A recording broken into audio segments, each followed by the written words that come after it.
Olá IPCA, hoje é quinta-feira, dia 18 de setembro de 2014.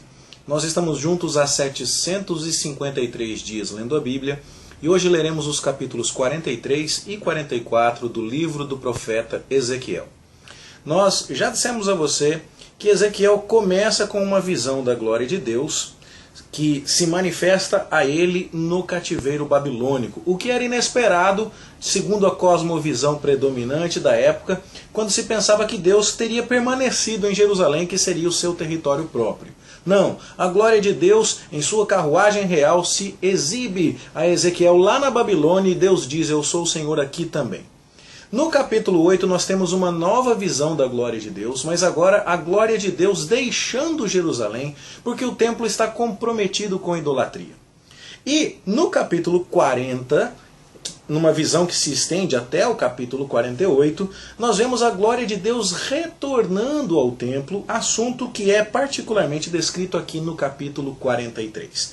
Ou seja, Ezequiel começa com visão e termina com visão, e em tudo se enfatiza a presença de Deus no meio do povo e a glória de Deus no meio do povo. A glória de Deus está com os exilados porque Deus vai restaurar o seu povo. Esse é o assunto da visão introdutória. A glória de Deus não estará em Jerusalém porque a cidade e o templo foram profanados. Esse é o assunto da visão dos capítulos 8 a 10.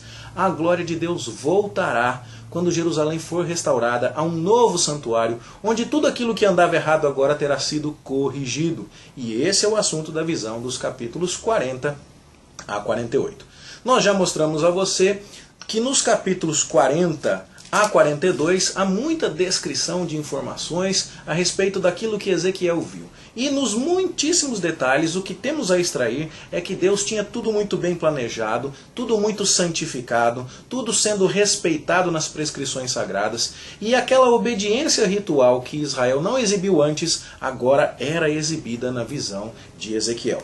Assim, no capítulo 43, a glória do Senhor que tinha saído pela porta do Oriente, sentido Monte das Oliveiras e sentido Babilônia, nós comentamos isso lá quando falamos no capítulo 8, agora a glória de Deus retorna pelo caminho do Oriente, o mesmo caminho por onde ela tinha ido, agora ela usa para retornar. E a terra resplandece por causa da glória de Deus. E Ezequiel tem visões semelhantes àquelas que ele teve junto ao rio Quebar.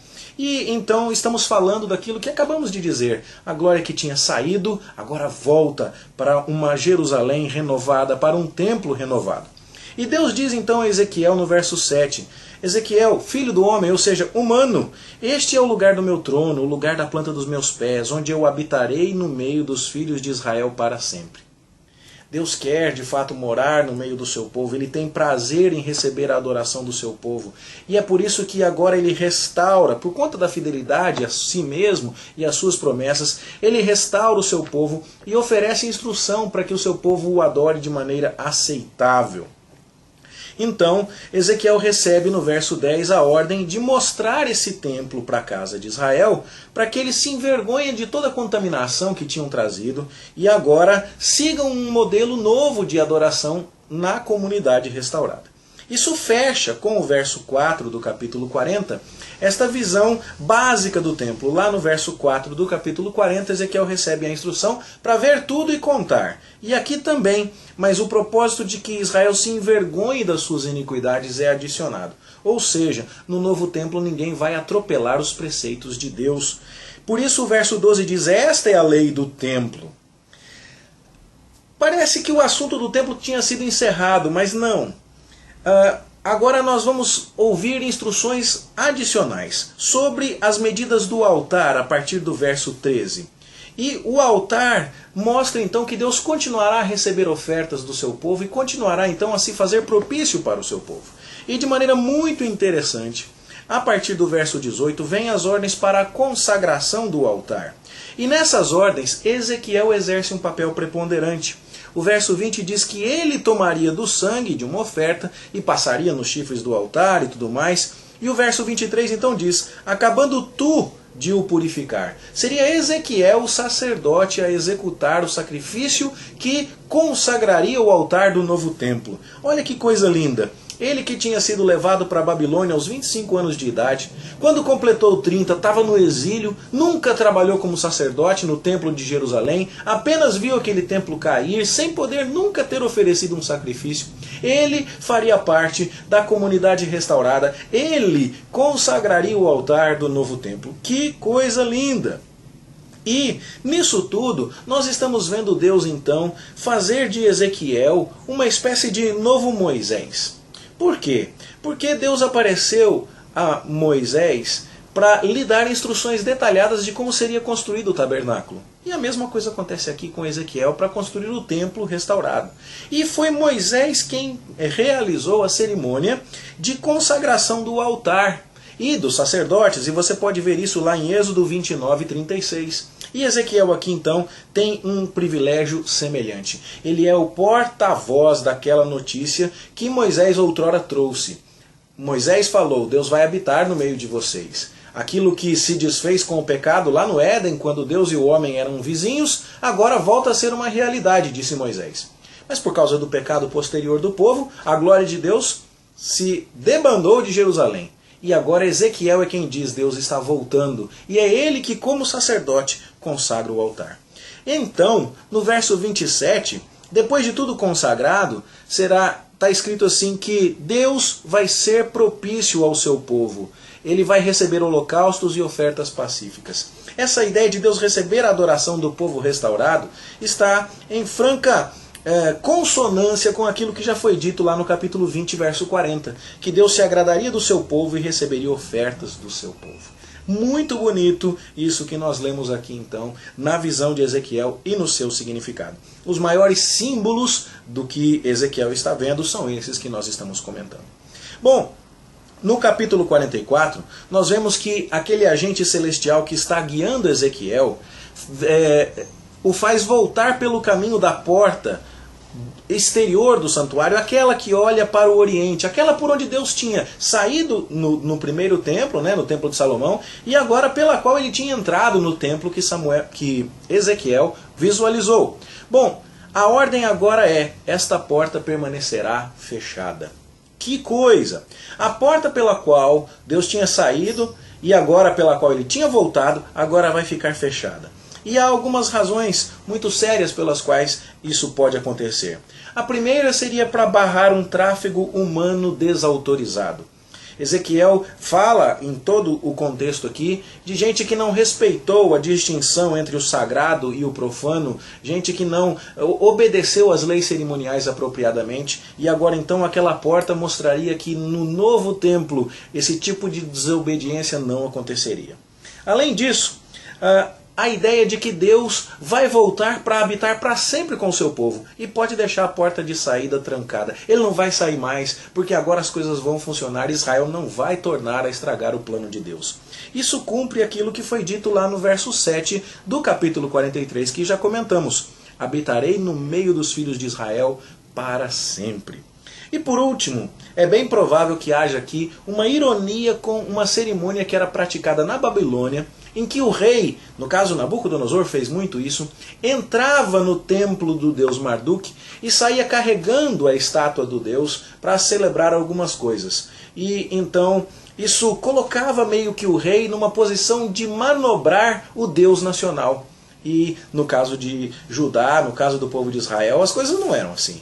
Deus não se permitiria manobrar, ele não se permitiria ser extraído da sua morada, ele não se permitiria qualquer outra coisa, a não ser que na cidade que ele reconstrói, no templo que ele reconstrói, o seu povo o sirva de maneira fiel. Então, na sequência da visão, o verso 5 diz assim: Filho do homem, nota bem, vê com os próprios olhos e ouve com os próprios ouvidos tudo quanto eu te disser de todas as determinações a respeito da casa do Senhor. Ou seja, agora a coisa vai funcionar do jeito que é para ser. Nota bem quem pode entrar no templo e quem deve ser excluído do santuário. Se na antiga Jerusalém pessoas desautorizadas entraram no templo, se no antigo povo da aliança havia fiéis e infiéis, de tal forma que os agentes da destruição de Deus, lá nos capítulos 8 e 9, precisavam marcar quem era contrário à profanação do templo para que não fosse destruído, aqui no novo templo, na Nova Jerusalém, nada disso vai acontecer. Ezequiel tem ordens para observar quem pode entrar e quem não pode. Então o verso 8 simboliza bem essa ideia. Não cumpristes as prescrições a respeito das minhas coisas sagradas num tempo anterior. Antes eram estrangeiros que executavam serviço no santuário. Mas agora, diz o verso 9, nenhum estrangeiro que se encontra no meio dos filhos de Israel, incircunciso de coração ou incircunciso de carne, vai entrar no meu santuário. Na Nova Jerusalém, somente o povo de Deus receberá os privilégios da habitação de Deus no seu meio. Na sequência, Deus fala a respeito dos levitas, a partir do verso 10. Haverá um papel para os levitas, que eles serão controladores de acesso, porteiros do templo. Mas essa tarefa é atribuída a eles, num certo sentido de que eles levam sobre si a sua iniquidade. Os levitas deveriam ter zelado para que o templo não fosse profanado, e não o fizeram. E aqui eles estão recebendo atribuições de serviço no novo templo, mas são atribuições menores. Houve uma espécie de rebaixamento desses levitas, porque, como você lê no verso 10 e no verso 12, eles estão levando sobre si um juízo de Deus por conta de sua iniquidade. Eles não se chegarão a Deus para servir no sacerdócio, diz o verso 13. No entanto, pela misericórdia de Deus, verso 14, serão encarregados da guarda do templo. Deus está mostrando que, apesar de prover misericordiosamente uma tarefa gloriosa e muito digna para os levitas, que eles não terão mais os privilégios anteriores porque abusaram desse privilégio. Por outro lado, os sacerdotes, em especial os filhos de Zadok, vão ter esse acesso privilegiado ao Senhor, porque honraram a Deus com sua postura. E se você estuda a história de Zadok, você vai ver que ele foi sumo sacerdote na época do rei Davi, uma época em que tinha dois sumos sacerdotes, Zadok e Abiatar. Mas Abiatar tomou o partido errado e não apoiou aquele rei sucessor davídico que foi escolhido por Deus, enquanto Zadok manteve-se fiel. E, portanto, desde os tempos ali dos primeiros capítulos de 1 Reis, a família sacerdotal fiel é a família de Zadok. É aquela que segue um sumo sacerdote que foi fiel ao rei davídico, escolhido por Deus. Portanto, aqui, os sacerdotes que ministram no novo templo são de uma classe ainda mais restrita. Não são os filhos de Arão em geral, mas são os descendentes de Zadok. O que mostra, então, que se Deus executou algum juízo sobre os levitas, restringindo seu acesso e seu privilégio no novo templo, por outro lado, ele honrou os fiéis, os zadoquitas, que agora teriam mais privilégios e um privilégio mais específico do que anteriormente teriam. O verso 28 começa a introduzir o assunto da repartição das terras, mas isso eu quero comentar com você no vídeo de amanhã. Por hoje, as coisas lindas que a gente aprende é que Ezequiel, que começou com visão da glória de Deus, está terminando com visão da glória de Deus. Deus estava com ele no cativeiro, não estava com o povo de Jerusalém que se achava carne na panela e que, no entanto, estava profanando o templo. Mas Deus estará com o seu povo na Nova Jerusalém. Ezequiel terá um ministério maravilhoso, ele vai consagrar o altar deste novo templo. E lá não vai entrar estrangeiro. Lá Deus não vai embora porque a porta do templo está fechada. Lá Deus vai aceitar a oferta do seu povo. Terá prazer na adoração do seu povo. E isso já nos dirige o olhar e muito para a Nova Jerusalém, quando estaremos para sempre com o Senhor. O profeta Ezequiel serve de base e muito para o apóstolo João e tudo aquilo que João escreve no Apocalipse. E a gente sabe por base do Novo Testamento que na Nova Jerusalém não vai haver repetição de sacrifício, porque Cristo é o nosso sacrifício final. Não vai haver necessidade de sacerdócio, porque Jesus é o nosso sumo sacerdote perfeito. Não vai haver necessidade de templo, porque Cristo é o tabernáculo de Deus entre os homens.